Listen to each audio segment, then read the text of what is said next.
day here in Denton, Texas, but it is always sunny here inside these SportsZone studios. We welcome in Garren, Schantz, and Malone. Now, guys, we have a loaded show. We are talking the Olympic Games, the Maverick front office scandals, and we also have March Madness blind resumes. It is going to be a great show, but we start off on the softball field over across the highway.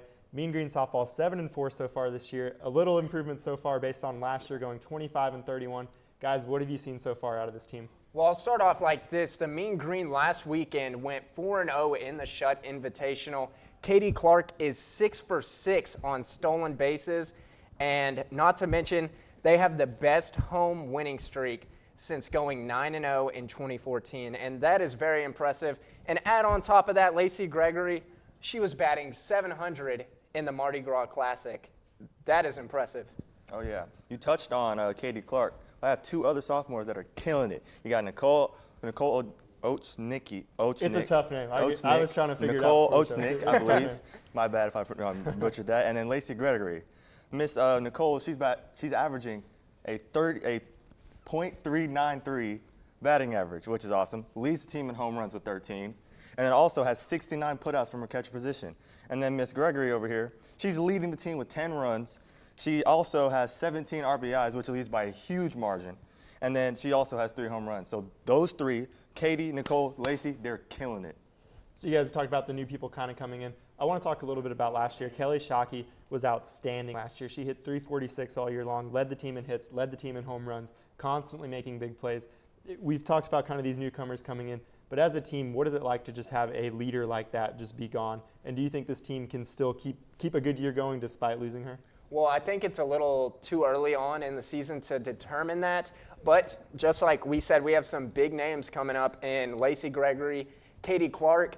Also, a little thing that I noticed, Maria Priest has won her 3rd straight game on the mound. Oh, yeah. And those 3 right there, along with the 3 that Van was mentioning, those people are on the come up. This team's going to be good. Definitely. I think with leaders being gone, it really tests the team's culture. And I think, especially with great leadership, you think of, some other teams that have great leadership, for example, the Patriots or the Spurs. If a key piece is out of that mold, the culture kicks in. And I think that will be a test. We're going to see, like Garren said, it's a little early, but I do have confidence in our team. He's already winning me over. He mentioned the Spurs. I was going to say that. I was like, he made that Spurs. He's my favorite analyst. My heart started fluttering. Van's going to start being on the show every single week. Now let's look ahead. The North Texas Invitational this weekend. It's one more warm-up weekend before conference play starts. We have Tulsa, UT Arlington, Nicholls State coming in. What does this team need to do this weekend? It's not conference play yet, so the games aren't as important. Right. But what does this team need to do this weekend here at home? Get Lacey Gregory going. Like I said, hitting .700 just a couple weeks ago, and she moved her batting average back to .368 the other day because she did a really bad job. I can't remember the tournament that it was, but she's now at batting .368. Get her started, and this North Texas team, they're going to go a long ways. Oh, yeah. As long as they keep doing what they're doing, I mean, winning these 4 games, that starts streaks. That confidence, it builds your confidence. It gets you through those tough stretches. You're going 2, 3, 4 games on the road. And having the ability to say, hey, we just won these games, a lot of these in convincing fashion. We just got to buckle down, take care of business, and we're gonna see the light at the end of the tunnel. I like it. I like the positivity up here from you guys. Yeah. Tracy Key's obviously the head coach of the softball team. She's in her 5th year here at North Texas. She had success back at East Carolina, won Conference USA a couple times, won the tournament. She was a 3-time Conference USA Coach of the Year. Just having a coach like that in this program in her 5th year, do you see the program kind of taking a next step under her? Yeah, I think it's definitely, they've not been the greatest, as not many people have heard of Mean Green softball, and this year they're starting to come along. And just to mention one thing, I got to throw that out there. We got a softball team. Now, let's see if this softball team can add a Mean Green men's baseball team. And that's something that needs to be watched. Definitely. Ren Baker, come on, bring that baseball team here. Baker. Oh, yeah. I think she brings a lot of pedigree, and that gives her players confidence. And as an athlete, confidence is definitely one of the highest things you need to have with performing well out on the field. And with her pedigree coming in, I think that just that will give confidence and push the Mean Green for some more wins. And I'm hearing it, Ren Baker, baseball team. We need it. All right, we'll see if he's watching the show. Now, really quick, guys, this is kind of embrace debate topic. Really quickly, does this team, it's only 11 games, so this is a complete overreaction. Does this team have any chance to maybe make the NCAA tournament this year? I definitely hope so. I would love to be able to go right down the street and be able to watch some NCAA tournament play and see this softball team on the national stage. Really quick, one word. Do we make it or not? Yes. Yes? I love the positivity, guys. And it is officially March tomorrow. That means March Madness is on its way. Coming up next, we take a look at the teams still on the bubble right here on SportsZone. Okay, so what would you bring to my company? What do you need? I need problem-solving skills. I got through high school without a car, a phone, or a computer. No college degree, though. Not yet, but life's taught me a lot, and I'm ready for more. Well, you're not the typical kind of candidate that I hire. But you are exactly what I'm looking for. Your company could be missing out on the candidates it needs most. Learn how to find a great pool of untapped talent at gradsoflife.org. Here's your check.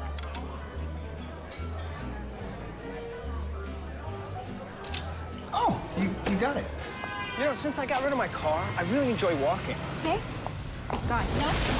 Getting pulled over for buzz driving could cost you around $10,000 in fines, legal fees, and increased insurance rates. Oh, you're home early. You live with your mom? That'll set your game back a few years. Buzzed, busted, and broke. Because buzz driving is drunk driving. Oh, emojis. I thought the conversation just got dumber. Ugh, internet trolls. Just ignore them. I like you just the way you are. I believe in you. She's a hugger. Give her a squeeze. Help up the hand. Ah, there you go. Thanks, mate. You're killing it, Jane! Every year, 40% of all food in the U.S. never gets eaten. 40%. That's almost half the food we produce. Food waste is a serious problem. It impacts all of us. And it's expensive. Your family is throwing $1,500 a year in the trash. We're working hard to put food waste on the chopping block. And you can do the same at home. Learn how to cook it, store it, and share it. Just don't waste it. Go to SaveTheFood.com. Well, the Big Ten Conference Tournament starts tonight with the others starting next week, which means the time to bolster your resume is coming to a close. Just a week away from Selection Sunday, we are going to do some blind resume testing here to tell you who belongs in and out of the NCAA tournament. Now, Garren and Van, we haven't told you at all who these teams are going to be. This is going to be your guys' biggest test on the show. We're going to see if you guys think this team belongs in and out based on a blind resume, and then we'll give you the actual team and see based on what you've seen this season. Right. So if we can go ahead and throw that first team graphic up on, and let's see if we get it going. Let's see. All right, there we go. So blind resume number one, candidate number one. We can make it like a dating game. 20-9. They have an RPI of 59th, a strength of schedule 76. They're 2-5 versus top 25 teams, 4-8 versus top 50 RPI teams. Now, guys, based purely on that resume, you guys gonna put them in the dance? I'm gonna say no. After losing, after going 2-5 against those top 25 teams. I mean, what do they think they're going to go up against in the March Madness tournament? I'm going to take them out. I'm with Garren. That 2-5, that's scary. That's really scary because, you know, you're going to face ranked teams in the tournament. It's that simple, and so I'm going to say no. All right, let's actually reveal who this team is. It is Kansas State, so a team out of the Big 12, a team widely thought to maybe be going to the tournament for sure. You guys seeing now it's Kansas State. You've seen Kansas State play this year. Does that change your mind at all? No. No? Not at all. You guys are tough. No. Not at all. All right, well, no love for the Wildcats. You guys should not go to Manhattan, Kansas anytime soon. Let's go ahead and get our team two up there. This team is 19-10 RPI. They are 9-7 in conference play, 40th RPI, 29th in strength of schedule, 1-10 versus RPI top 50 teams, 1-5. I feel like I already know which way you guys are going to go. I'm gonna go ahead and say this. Absolutely not. Take them out. They shouldn't even be in contention. You know what? They were going to win the national championship. Just kidding. Now Just that kidding. I said that, they probably will. I think, no, they're definitely not making it. You guys are tough. These stats are based on Sunday night, so they haven't been updated through this week. Let's go ahead and show the team, though. It's Louisville. Oh, wow. Van looks stunned over here. Would you like to change? You It's know, the logo, man. No, because everything that's been happening in Louisville, it's really the tension of the culture out there is just tough to overcome. So no, I'm good sticking with it. Louisville hasn't been the same since that Kevin Ware injury, if I'm being honest. And I still can't go with them, even though that logo, that Louisville Cardinal, it's hard to say that to take them out of the tournament, but going with the stats, they can't be in it. All right, let's pop that next one up here. This one is going to be, let's see if we get their stats. There we are, 21-9 there, 12-5 in conference play. RPI is 27th, strength of schedule is 44th, 2-4 versus top 50 teams, 0-2 versus top 25. Guys, what do you think? Quicker on this one. I'm going to go ahead and put them in there. They've only played 2 top 25 teams, so you really don't have much to go off of. But they have a strength of schedule 44. Out of all these college basketball teams, 21-9, I'm going to put them in. I agree with that. That the only playing 2 top 25 teams. That, you know, I caution that because you don't gauge yourself against higher talent. But then again, the strength of schedule, that with all, you know, nearly 200 colleges, that really gives them a boost. It gives them a boost with the selections. Before we reveal this one, guys, do you think they are a Power 5 school, or do you think they're from a smaller conference? Smaller conference, for sure. I agree. I think smaller. Let's go ahead and reveal this team. USC. Oh, wow. So the Pac-10 Oh, my goodness. hasn't been the best of basketball leagues this year, but as you can see, they've only played 2 top 25 teams. Let's go ahead. Let's move on to the next team. We'll keep rolling through this. This one, the team is RPI ranked of 52. Strength of schedule is 59th. We're not giving you the overall record. We're going to make this one tougher on you guys. They're 3-4 versus top 50 teams, 2-1 versus top 25. Based on those, you guys put them in? Yeah. Go ahead. Put them in. I agree. I don't think so. I don't know. Just that 2-1 this year, I've seen every day. It seems like this team got upset. This team loses. This team loses. It could be number 25 that loses. So I don't know. I'm not gonna put them in. No. All right, let's go ahead and show this one. It's UCLA Bruins again out of the Pac-12. You see the Pac-12 not as strong as a conference this year. Yeah. Based on what you've seen purely on the court, do you guys put UCLA in? I'm still gonna keep them in there because UCLA last year they got out in the first round, and you know they're the UCLA Bruins. Give them one more chance. See how far they can get. I agree with that. I will change my pick on this one. UCLA, they have a really good, solid base of players, and I think just those seniors will push them over, definitely. All right, well, really quickly, let's pop. This is our last team of the day. They're 17-12, RPI 54th. Strength of schedule is 21, though. They're 6-7 versus top 50 teams, 4-5 versus top 25. Very quickly, quick answer here. Absolutely not. I already know who this team, Bomba. If I'm We'll thinking see. who I think it is, we can neither confirm I don't nor think deny. so. I'm gonna go with that. Nope, that looks like Texas to me. All right, put them up. I predicted like that Texas from a to me. mile away. They should be in. Why do you guys not think Texas belongs? Texas, they've beat Oklahoma a couple times, but Oklahoma's not that same team, and they're going to have to travel. They're going to have to play Kansas again, and if they were to go into the tournament, they wouldn't make it past the first round. I agree with that. I mean, Bomba's an all-world talent. He's a great defender. I just don't think his offense has enough to carry them over the top. All right, well, we will see. You guys are wrong about Texas. They're going to make the tournament. But coming up after the break, we take a look at the Olympics. Coming up next, right here on SportsZone.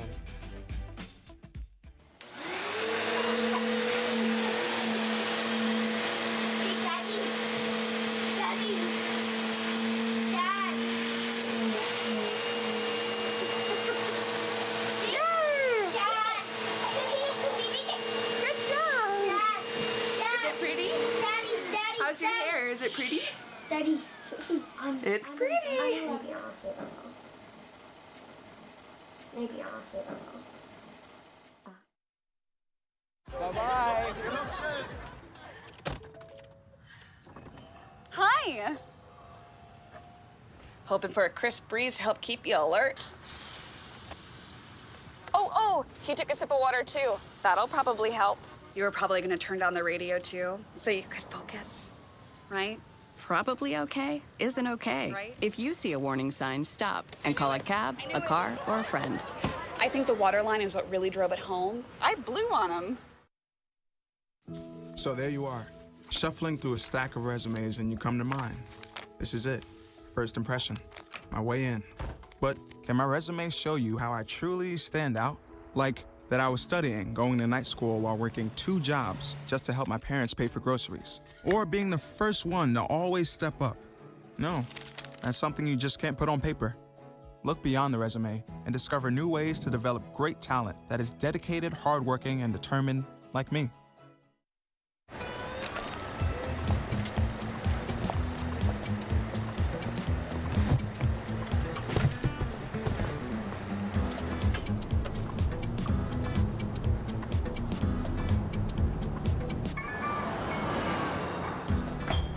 It's a short ride from your neighborhood to your naturehood. To find a neighborhood park or green space near you, visit discovertheforest.org.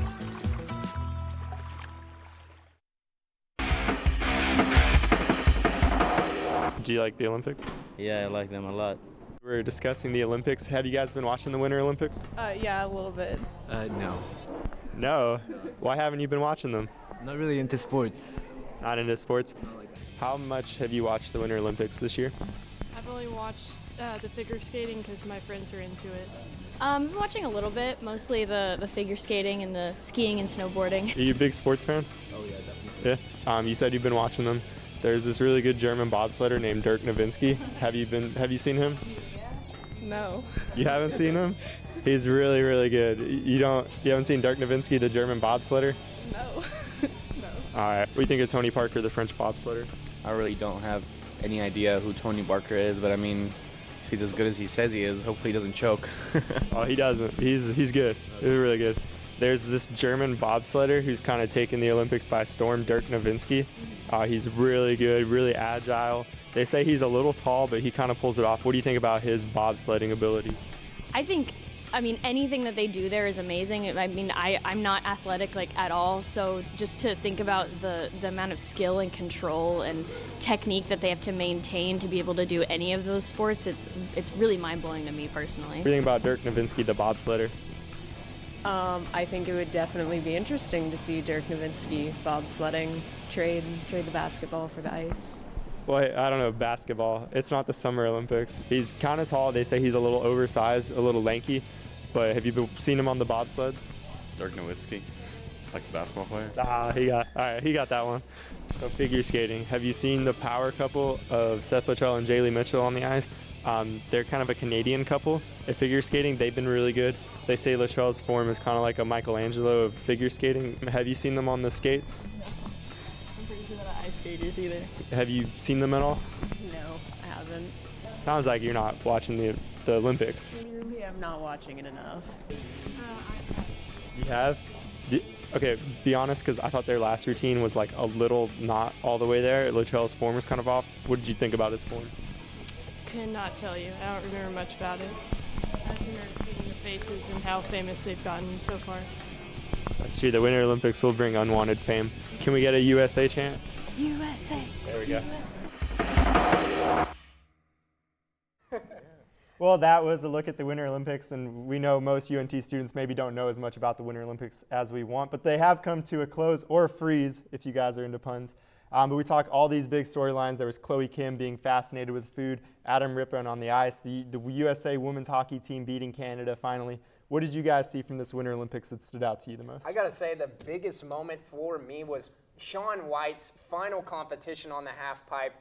That was the most excited I've been for an Olympic event since, I don't even know. I don't even watch that much of the Olympics, but that moment right there was special. And to see him have that amazing final run and defeat Japan, I mean, that's one heck of a way to go out for the legend Shaun White. I have to go with the women's hockey team. Now I'm going to be honest. I didn't know we had women's hockey until I saw there, and I was like, whoa, Canada's definitely good.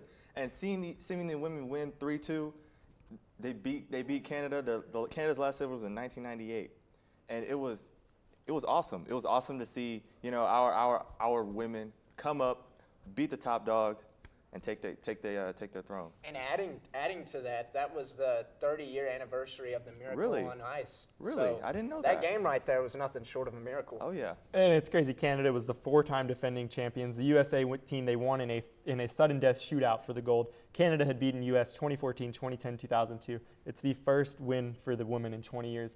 Now, guys, this Olympics, I'm a little disappointed neither of you mentioned the North Korean cheerleading squad that we saw. They looked like on sorority row clapping their hand. I'm a little disappointed you guys. That was my favorite moment. But just these Olympics as a whole, there's a lot going on in the world right now that's not good. Do you think these Olympics still culturally are significant for us? Oh, definitely. I think when Korea came together all as one, that was something kind of special. It was kind of scary at the same time because, you know, you're not really sure what North Korea is ever up to. But these Olympics, it brings the country together, and it's cool to watch us compared to all these other countries across the world.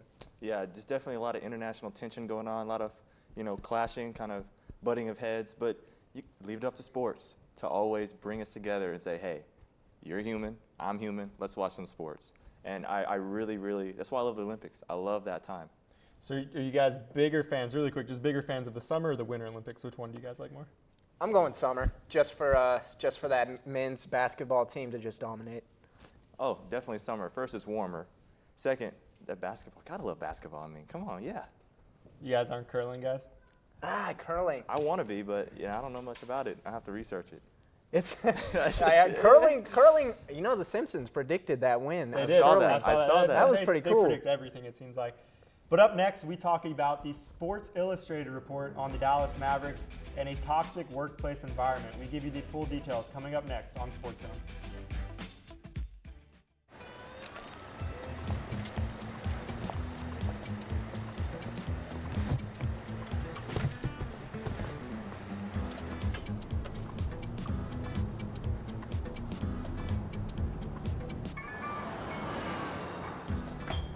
It's a short ride from your neighborhood to your naturehood. To find a neighborhood park or green space near you, visit discovertheforest.org. Patriotism. It inspires passionate debate. It's worn like a badge of honor with good reason, because it means love and devotion for one's country. But what really makes up this country of ours? It's the people. To love America is to love all Americans. This year, patriotism shouldn't just be about pride of country. It should be about love. Love beyond age, sexuality, disability, race, religion, and other labels. Because love has no labels. Listen, I realize that I'm not perfect, but it all really started to change because you judge me for having a problem. No one is going to know that I need help. I need help. I know that no one is going to judge me for having a problem.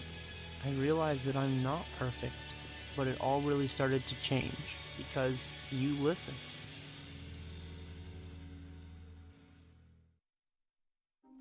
It's fine that other people like you. It's more important that you like yourself. And I'm comfortable with every part of me.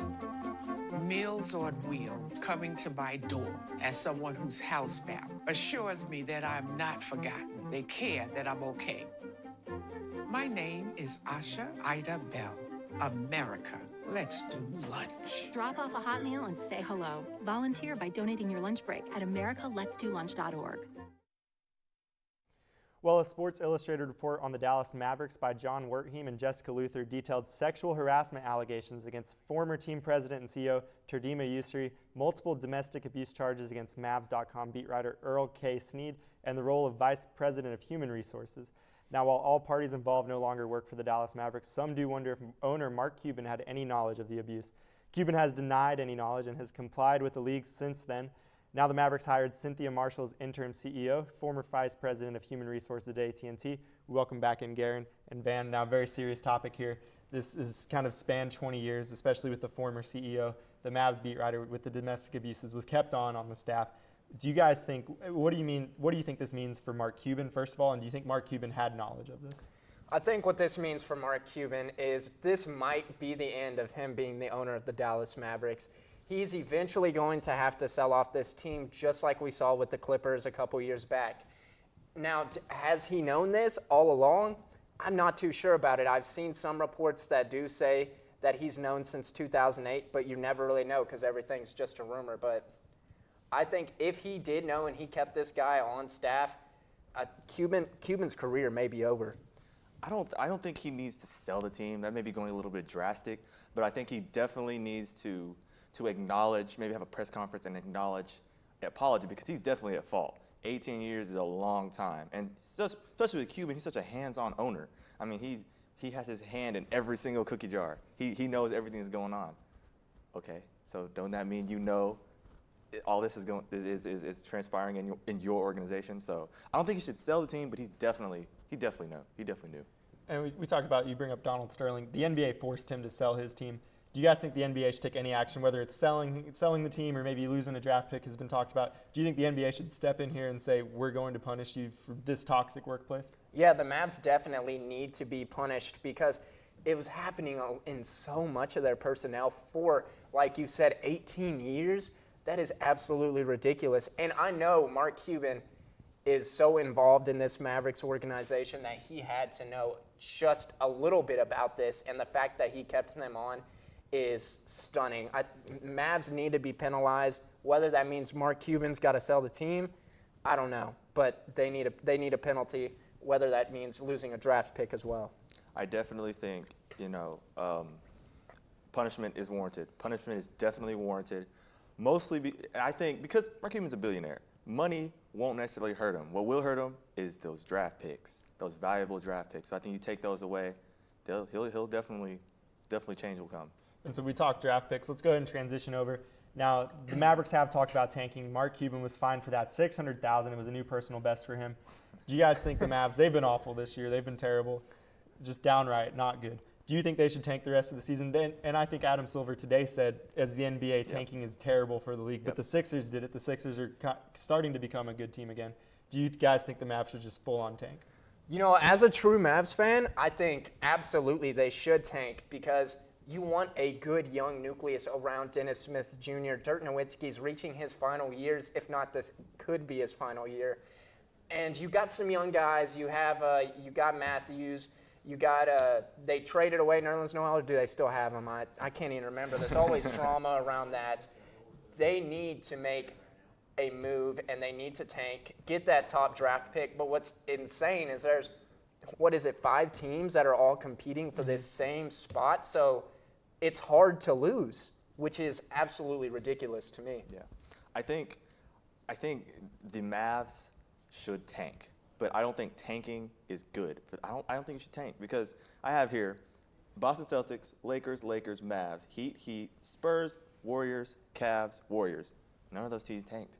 They were built by stars and veterans. A couple of young guys, but it's mostly stars and veterans. And if you want to win championships, that's how you do it. The Philadelphia's an outlier. They lost for 4 or 5 years, and they're just now getting good. I just don't think tanking long term for the Mavs would be good. 1 year, yeah, okay. Stack draft class, okay. Long term, no. Well, we'll see what happens with the long-term implications of kind of the scandal in front office, and also we'll see what the general manager does. But that is all the time we have for today. Thank you guys for tuning in again. Make sure to check out our YouTube, NTTV Sports, for past episodes and to keep up all season long. Check out our Twitter at NTSportsZone for more information on the show and sports in general. And hey, we do actually have a MySpace now, so check us out there. We would love to see your favorite bands from 2004. Thanks to Garren and Van, everybody else behind the scenes for making it possible. Have a great first week of March. We will see you next week.